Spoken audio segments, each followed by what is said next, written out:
Give him your energy. If he needed energy, I was willing to give it. Damien! Damien instantly turned away from me before I could finish my sentence. No. I'll be fine. I'm used to this. He doesn't want to make another bastard. Oh my god! We chose the right one! Used to it? Used to pain? There was no way that was okay! I glared at Damien's back before grabbing his shoulder and forcing him around. Damien stared at me wide-eyed in surprise. Damien, let me help you! Please, I don't want to see you in pain like this. I continued to stare at him, wondering if he'd make the first move. I wanted to help him, truly. I knew that my energy would help him not feel pain. Damien must have heard my thoughts, as his gaze changed from nervous to piercing. All of a sudden, I felt that familiar feeling of warmth run through my body once again. I felt my body slightly heat up as Damien wrapped an arm around my body and pulled my body tightly to his. Damien grew a lustful gaze before speaking, bringing a hand up to the back of my neck. Thank you. Oh, damn it! Oh, no. It ruined the moment. Fuck. Before I knew it, Damien pulled me into a gentle but passionate kiss. Heat erupted through my body as his kiss slowly and almost timidly got deeper. Damien kept an arm around my waist while I rested my hands on his chest. The energy from my body was slowly draining in the kiss, making me feel light and warm. It was almost pitiful how comfortable and how willing I was in this situation. Still, I had no regrets. I was enjoying every bit of this kiss. Damien was a wild card. I didn't really know what to expect from him, and his kiss was no exception. Damien wasn't forceful, but his kiss was deep and passionate, and it felt almost magical. It was how I imagined the first kiss to be like, except with energy drain. Soon, though, the energy drain stopped, and Damien gently pulled his face away to end the kiss. I stared up at him as we both panted for air. I had never kissed like that before, and I was so lost in the moment that I had forgotten how to breathe. Damien moved a strand of hair from my face behind my ear, eyes still full of desire. I'm okay now. But I could feel the hold of his mind-altering spell fade away, but I still felt hot.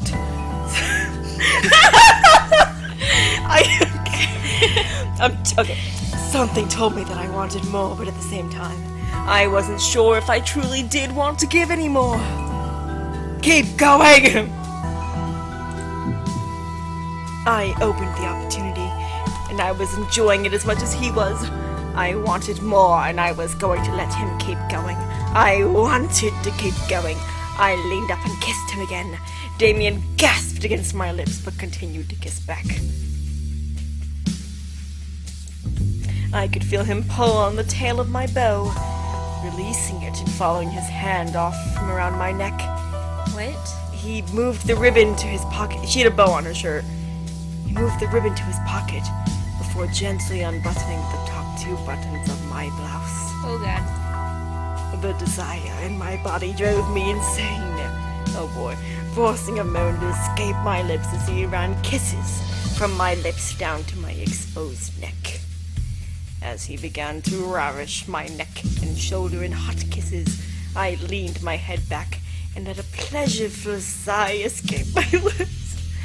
Damien was ruthless in his passionate kisses on my skin. Damien didn't stop touching and kissing me, making more moans and gas rush out of my mouth into the open air. He may have been full, but he was as hot as I was. This just keeps going. I couldn't even comprehend how much time we spent making out. I was lost in the pleasure that I didn't care.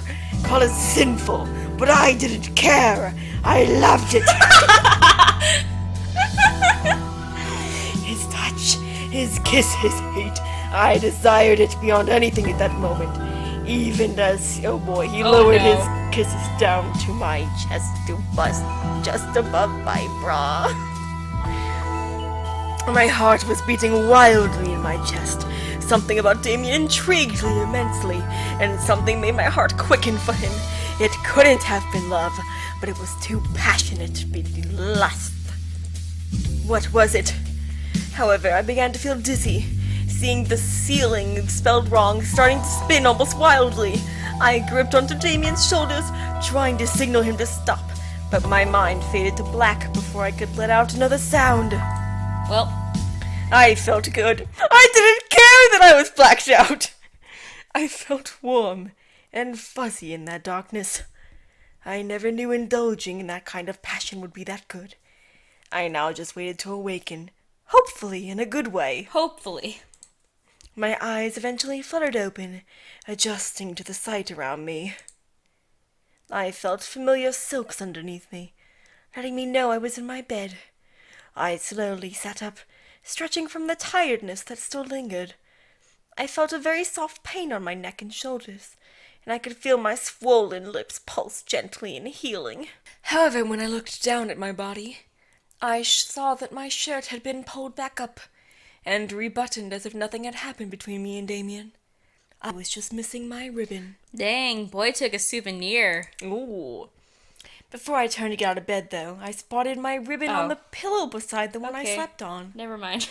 Oh, he left a note. It was tied around a small pen and a nice bow with a small note attached to it. I gently slipped the note from the tie and opened it to read it. Thank you. I indulged myself, but I hope you enjoyed it as much as I did.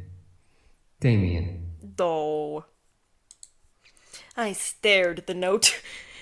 I stared at the note, letting a small smile grace my lips. He indulged himself as much as I did. I enjoyed it. It was cute, though, to imagine him thanking me for something we both did and enjoyed. I brought the note to my chest, letting the memories of our meeting flood my mind. He's a darling. He's sweet. I indulged myself too, Damien. I looked to the time out of curiosity. The large white numbers on my phone showed 5:31 p.m. It must have been winter because it's really dark outside. Yikes. 4 hours of being knocked out, and I still feel tired. It was Sunday, so I was allowed to sleep longer if I wanted to. The remainder of the night passed by, surprisingly uneventful. The boys continued to train with each other, but were kind enough to stop and make me dinner. I was glad for that. So, if Damien's used to dealing with that sort of pain, and is the bastard son, then, I mean, we can clearly infer that at least most of the other guys are quite used to taking what they want from We ladies chose or the whatever. right one. So they're assured in their position, but Damien knows what it's like to be the bastard son and doesn't want to make another one. Oh. That's what I'm getting here. Unsurprisingly, the food was perfect, but I felt a little empty without the boys to eat with me. They had most likely already eaten, but still I felt lonely. I couldn't let it bother me. I ain't went back to my room to study and sleep. Surprisingly, I felt good going to bed that night. I felt like I could have a peaceful sleep after the previous rough nights I had. I felt good, and I'm feeling. I drifted to sleep and woke up almost flawlessly the next morning. No grogginess, no aches, perfectly energized and bright-eyed. Man, how long has it been since I got that much good sleep? I looked at my alarm clock. I woke up 10 minutes before my alarm. Well, hey, I must be lucky today. Karma owed me some luck. After all I had gone through in merely a handful of days, I deserved to get some good luck. Ecstatic for the day ahead, I turned off all my alarms before they could ring and got dressed. However, my phone started to quickly buzz from an incoming text. Huh? Who's texting me this early? I read that as... Yo, Anderson! You're carpooling with us from now on. We're not letting you waste your money on a bus. Get ready and be at your gate at 7 stat. I read that as who's sexting me this early. I smiled. My friends were the best. I couldn't drive yet and didn't have a car, so it was awesome that my friends would let me carpool. I checked the time. 6:30. Perfect. I can eat some breakfast before they come. I packed my bag and carried it downstairs toward the kitchen. As I entered the dining room, I saw a plate with eggs, toast, and bacon sitting on the table. A fresh, steaming cup of coffee sat next to the plate with the sugar and creamer on the side. Yes. Coffee. Coffee. I walked to the table and couldn't believe what I was seeing. Who made this? As I spoke aloud, a small red note caught my attention. Please be Damien. Have a good day, yours. Oh, he didn't... Oh, no, it can't be. It's not Damien because he didn't sign it. It's probably Eric. Eric's trying to fuck with us. My heart skipped a beat as I finished. I could tell it was from one of the boys. Maybe it was from him? I smiled before putting the note in my bag and eating up. The food was so delicious I devoured every amazing bite. I'm scared. I feel like this is a trap by someone who is not him. It has to be. Time to go. I quickly rushed to the door, checking myself in the passing mirror. I wasn't wanting to impress anyone, but I still needed to look decent. Wait.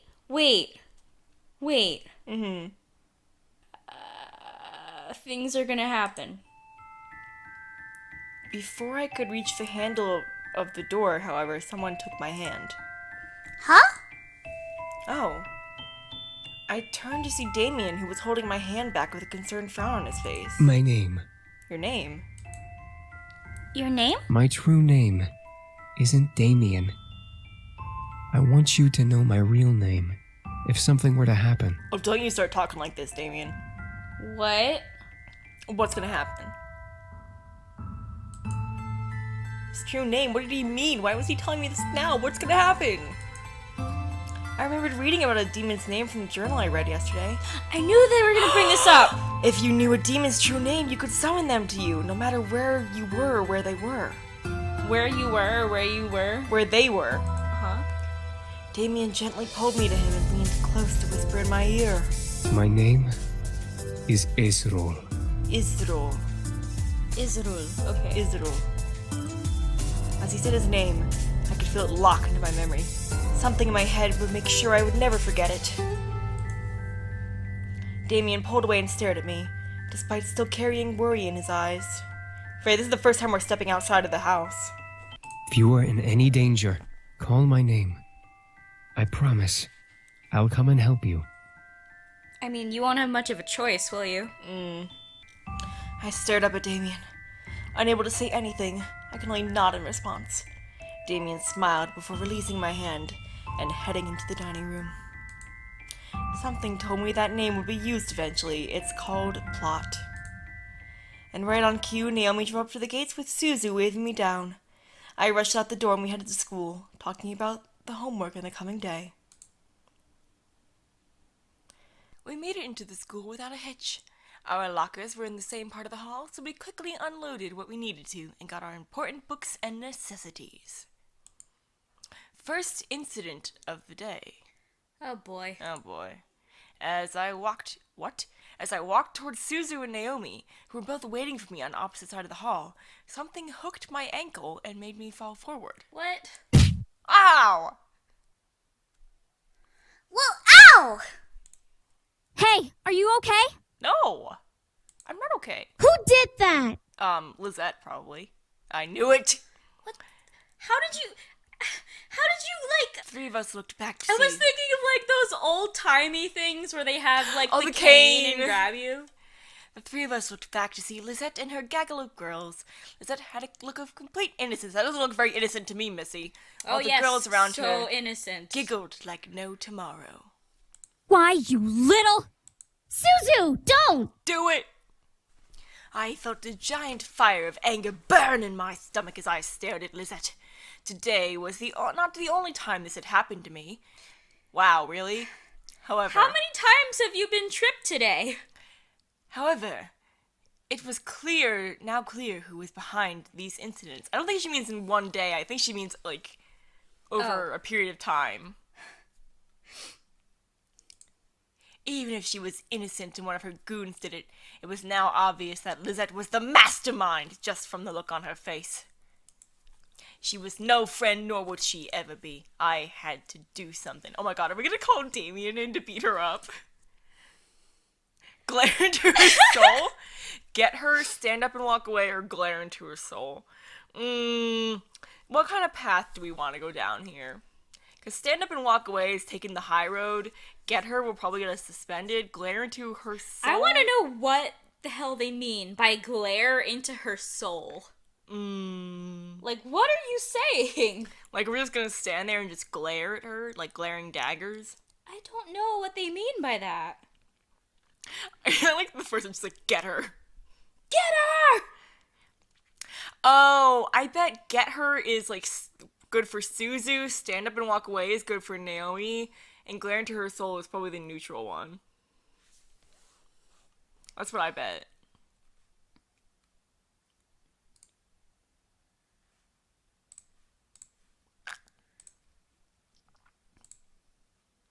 I glared hard at Lizzie. Oh no! Feeling wisps of What have we air. done? Oh, What have we done? I thought this was gonna. Oh no, we called Damien, didn't we? I glared hard at Lizette, feeling wisps of air and magic run through my skin and veins. However, I stopped at what I saw. Oh god! Whoa! Oh, it's that you called it. It's that girl. I did call it. Around Lizette was a dark purple aura that seemed all too familiar. It was like demon magic, but it seemed to be tamer. I slowly rose to my feet, collecting my belongings. I continued to stare at Lizette. Something was off. As I continued to look at her, the aura grew, forming a shadow behind Lizette with red eye-like shapes glowing from within its darkness. Anderson, you alright? No. I couldn't respond. Laundry. I was entranced by a small hum in the air. It was distant, almost like an ethereal whisper you'd hear in horror games, but it was real. It sounded vaguely of a woman humming a tune I didn't recognize. Hey, are you okay? Do neither of you see this? Well, they're not magic, are they? Let's go. We'll be late for class. I suddenly felt the need to walk away, so I did. Naomi and Suzu scrambled to catch up and follow at my new, quickened pace. Sheesh, Anderson. You look like you saw a ghost. Well, funny story about that. Are you really okay? That fall was pretty bad. Think she saw underneath Lisette's cake face and saw the devil itself. You don't know how right you are, Suzu! Oh, Suzu, hush! No, something was wrong with Lizette. It was more than her just being mean. There was something or someone watching over Lizette. She sold her soul to the devils. To the devils. They are devils. She sold her soul to the devil. Or they were watching me behind Lizette. What they were doing, I didn't know. But it was definitely demonic. I thought that's a dramatic, so I thought she was like, it was definitely dramatic. Surprisingly, the rest of the school day went off without another incident. I went to my classes, had lunch, and was anxious to get home. As the bell rang for school to end, I felt my phone vibrate in my pocket. Huh? Oh, it's you. Huh? A text? From Dad? I'll be picking you up today. Make sure you're ready to go when I get there. Why? Okay, but they didn't use his voice. That can't be him. That's kind of a surprise. They didn't use his voice. That can't be him. It's the devil. He's tricking us into going into the car in the guise of our father. Oh boy. I quickly headed back to my locker and got my things before waiting for... God damn it, laundry! Before waiting for Naomi and Suzu. Why would you do that? Hey, are you ready to go? Actually, my dad's picking me up. Oh, Really? Okay, I guess that kind of makes sense. Does it? stupid laundry. We'll drive home together next time. Tell your dad that we've got you covered from now on. Yeah, all right. Laundry! Even while I laughed. Good, thank you. Even while I laughed, something didn't seem right. My dad texted me to say this. Why was he going to pick me up? Had I done something wrong? I didn't know. Don't get in the car. Stranger danger. I wave goodbye to Naomi and Susie before heading off to the usual spot where my dad picks me up. I took the time to listen to my music while I waited. I need to go to another Rise of the Phoenix concert. Eventually, I had played the entire album with no one showing up. That's like over an hour. What the hey? Dad's never late, especially not this late. I quickly dialed my dad's number again, but as soon as I pressed call, it disconnected and read a signal disconnection error message. Oh no. Unfriended! What the? No signal error? How do I not have a signal? I double-checked my phone and saw all 5 bars for signal. He must be in a dead zone. Before I could finish, a group of hands grabbed at my hands, feet, and covered my mouth. I screamed. Jeez! I screamed into the hand over my mouth, struggling to pull away from the hands grabbing at my limbs. It felt disgusting and scary. Oh no, I'm scared. Feeling their hands on me, I needed it to stop. This is unnecessary. Hey! Don't dirty up Malix's prey. Who are you? The voice, which sent a fearful shiver down my spine, whispered into my ear. You're coming with me, Miss Anderson. Why? I couldn't fathom what was happening. Before I knew it, I was blindfolded and my limbs were quickly tied up. Right in front of the school? And no one sees? I felt myself being carried somewhere and was shoved into something that echoed the interior of a bus or a van. The doors closed and off I was taken, unsure of where I was going and why. All I knew was that I was in trouble.